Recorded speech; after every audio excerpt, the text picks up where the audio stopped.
No, toto nám tu fučí Stano už. Rozhodol sa okrem vhodnej stravy zaradiť aj vhodný pohyb. Samozrejme, prechádzka by bohate stačila, ale podarilo sa mu zohnať takýto eliptický trenažér, ktorý je výhodný tým, že sa môže tuto držať ručičky. Áno.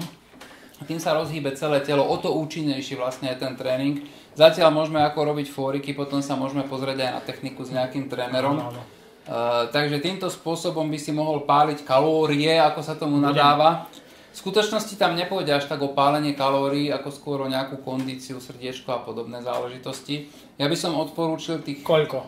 30 minút denne je naozaj slušná, dôstojná dávka. Hovorí sa o tom, že zhruba prvých 20 minút tréningu pálime cukor, ktorý bol nejakým spôsobom pripravený na ten účel.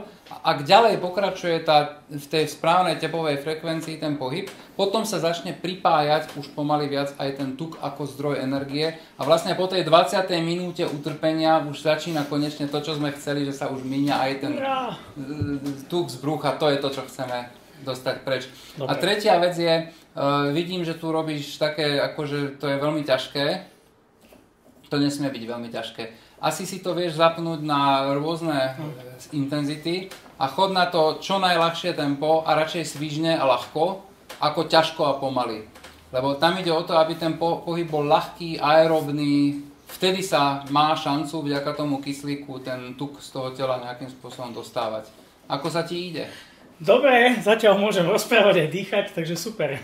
Jasné, a kým je unavený, tak ja vám ešte poviem, že Stano si vie urobiť taký rýchly časozberný záber a my budeme potom občas môcť vidieť, ako povedzme v pol hodinu v kuse šlapal a bude nám to trvať 10 sekúnd napríklad. 15 sekúnd, 10 sekúnd a budeme kontrolovať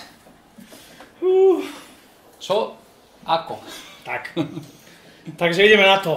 No a ja samozrejme, keďže budem asi musieť tiež niečo cvičiť na bicie, tak ja si urobím podobné cvičenia. Tak, tam ti to vrátim. Tam mi to on vráti a ja budem tam potom sedieť a ako idiot jedna palička na búvol na pol hodinu to isté. Tak.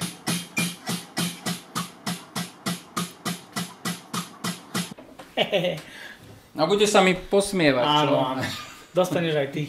Tak ideme na to. Tak ideme na to.